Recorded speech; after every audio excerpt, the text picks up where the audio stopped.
Hey guys, welcome back to another video. If you haven't already watched the previous videos that I made covering the Dorian platform, I'll leave those links in the description box below for you to check out.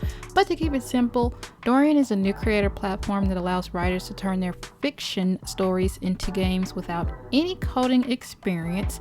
And one of the coolest features on Dorian, which is what I'll be going over with you in this video today, is its story prompt feature.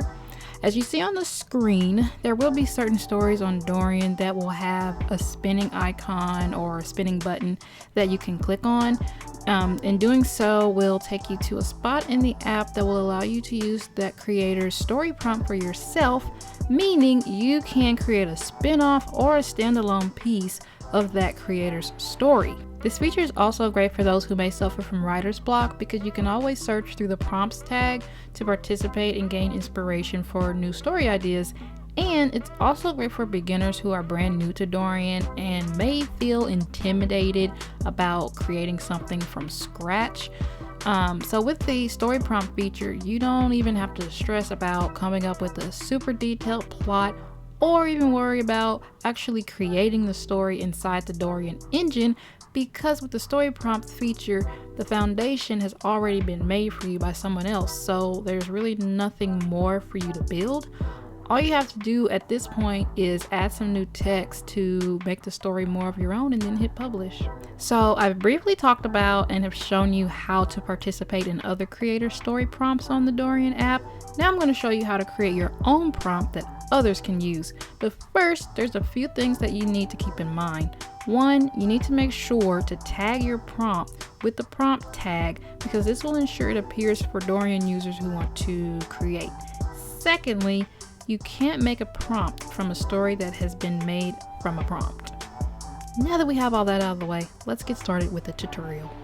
So as I mentioned earlier, story prompts allow other creators to use your prompt to create their own versions. This can either be a spin-off from an existing story that you've written, which will then allow others to create fan fiction in your world, or a story prompt can simply be a standalone prompt that starts an idea for others to complete.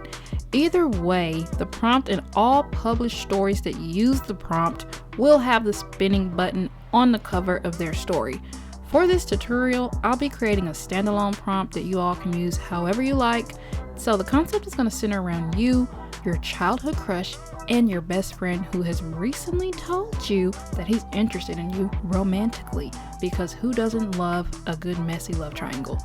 Anyway, you're all college students who attend the same school, and as handsome and charming as your childhood crush is, he's also a bit of a playboy. By the end of the prompt, you have to decide who you want to pursue, the bad boy crush or the good boy best friend. And of course, when you create your own spin-off for this prompt, you can change the names and genders of your love interests. You can also keep the story going by adding more chapters, or you can simply recreate this prompt from scratch by replacing my writing with your own.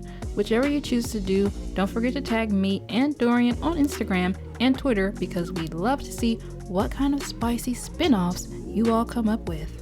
Okay, so not to keep repeating myself, but creating content on Dorian requires zero coding experience, and the writer's engine is very user-friendly, as you're about to see. So I'm first going to show you guys how to create a prompt that other people can play and use, and then after that I'm going to show you how to create a spin-off from someone else's prompt. Now, if you want a more super in-depth detail on how to create your own story from scratch on Dorian, again, check out the other tutorial that I made on my channel. The link for that is in the description box below. So when it comes to creating a prompt that other people can play and use, the first thing that you're going to want to do once you're inside the Dorian engine is navigate to the home page if you aren't already on there. And the home page should look like this for what you see on the screen. So on the left hand side here, you need to click create a new story or create a story. Here is where you'll name your story, give it a description, tag your story as a prompt, and as you see below on this step is where you'll also participate in other creators' prompt. So after I create the prompt in this video, it's going to show up here for for other people to use. So if you're watching this video to learn how to use a prompt, not create a prompt, please skip to the time listed on the screen. Otherwise, keep watching if you want to know how to create your own story prompt. Okay, so after you filled out your story details, you're going to want to make sure that you have no story prompt selected. And then in the bottom right, you need to hit save. You'll then be taken to this page, and here is where you'll begin creating your prompt. Or if you're coming from the app, here is where you will be editing the prompt that will be finished after I get done adding everything in here.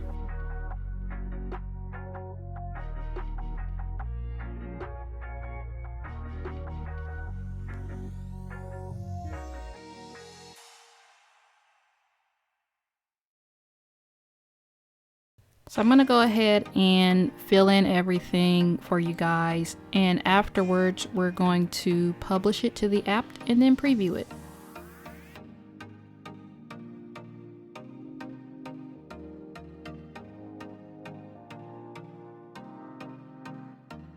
So before you actually start writing your story, the first thing that you're going to want to do is create your characters. So once you're done customizing your character, you're going to want to go to the bottom right and hit save. Now on this page, if you select this button here that says player, whoever's playing your story on the Dorian app, it's going to show their character's name. So for example, my avatar name on the Dorian app is Cameo Lover 93. So if I play someone else's story prompt, it's going to show my name. If you don't want the reader to have their name shown, then you can just name the character whatever you want to name them. So to create a choice, you're going to want to hit create node.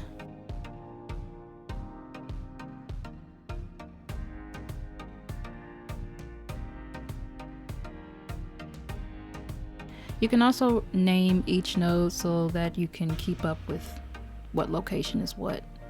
It all depends on your personal preference, but you don't have to.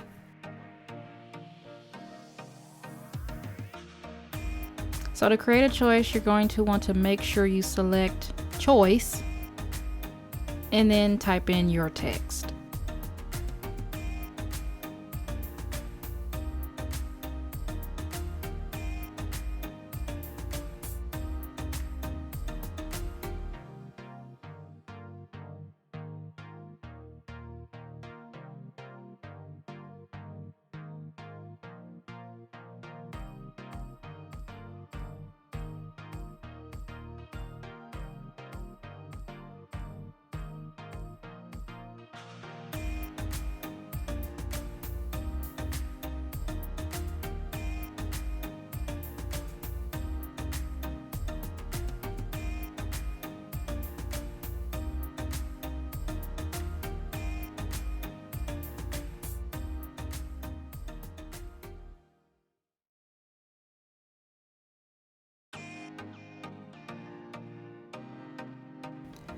So now that you know how to create your characters, I'm going to show you how to add locations to each section. So for example, we'll just start with the intro. In the upper, what is this? Upper right hand corner, you'll see the location tab. If you click in that, I already have some saved here, but if you click in the upper right hand corner, you can select add location and you can choose from this wide variety of choices. And once you pick a choice, you just hit save and then you hit save again. And to preview your story, you just hit play and the emulator on the right hand side will pop up. And there is your background. Now each episode or chapter, however many chapters or episodes your story is going to have, they will each have their own specialized cover. So you can choose that over here by selecting the cover button. And just a quick rundown when it comes to writing or editing a prompt, you can just click inside one of your nodes and it's pretty self-explanatory. You can add a new step, you can choose from dialogue, narrator, texting, which will show like a phone, and then the character thinking to themselves. You can type in your text there, you can choose which character is speaking, and you can choose their expressions. Also, another tip if you want to bold your words, I don't know what this little sign is called, but you need to use that sign to bold words. And if you want to italicize a specific word, you use the underscore. So after you get done with your story, you need to create one last node, and you need to make it an end node. You will not be able to publish your story without doing this step. Alright you guys, so once you have everything written out, or once you have everything edited, you will need, there's one last step that we need to do, and that is to create a main story cover. This is different from the cover button here. This only pertains to your chapter covers. This, let me go back. This is going to be the main cover of your story, like a book cover. So you can go ahead and click the little edit. Oh, before I do that, hold on. If you want to use your characters on your story cover, just hit the characters button and go over here to the little drop downs and hit image download, and you can save whatever expression you want, and you can download your characters to use them on your cover. Alright, so once you have your cover made, you can go back to the validate button and click here. You can either upload it in landscape mode or portrait mode, and then you'll hit done. Okay, so if you kept getting the validate error about the story cover even though you updated it, you may need to go out of the story and add it from here. Alright, so after you added your main cover, you should not have any more errors. So now at this point, you're going to want to preview your story one last time. Make sure everything's good to go, and then when you're ready to publish your prompt, you're going to want to hit view book, and you'll be taken to this page, and then you'll hit make a prompt. After you've done your title or your prompt name and your prompt description, you'll hit save as story prompt. So that'll turn your prompt into the prompt draft. So to publish it, you'll need to go back in it and hit publish prompt right here. So after you publish your prompt, it'll now appear in the public prompt section. And if you notice a mistake, you can always come back to edit your prompt and republish it if you want to make changes. So now that you've publicly published your prompt, it will now appear in the create story window that I showed in the beginning of the tutorial. And as you can see, it's right there for everyone to participate in. So if you're someone who doesn't want to do any of this from scratch and you just want to go, you can just come here to create a story, select this prompt. You can rename it to whatever you want. You can retitle the episodes to whatever you want. Let me just show you an example. And make sure you have the prompt selected. Then you'll hit save. And as you can see, everything has already been made for you. So all you have to do at this point is just go into each one and edit the text to your own writing. And then you'll hit the go live button when you're ready. So now that you know how to publish a prompt from scratch, and now that you know how to go into Dorian to participate in a prompt, I'm now going to switch over to the Dorian app to let you see how all this looks, because after you publish a story on Dorian, it shows up in the app within minutes. And there's the story. So if you want to use this prompt and edit it to your own liking, all you have to do is just hit the little spinning button there, and then it'll take you to this page where you can select the use this story prompt button. And that's pretty much it, you guys. Now that you see just how easy it is to create interactive fiction on Dorian, if you want to come over and join the community, you can get started today by adding your own twist to this prompt that I created in the video. The links for everything will be in the description box below. And as always, I'll catch you guys in another episode.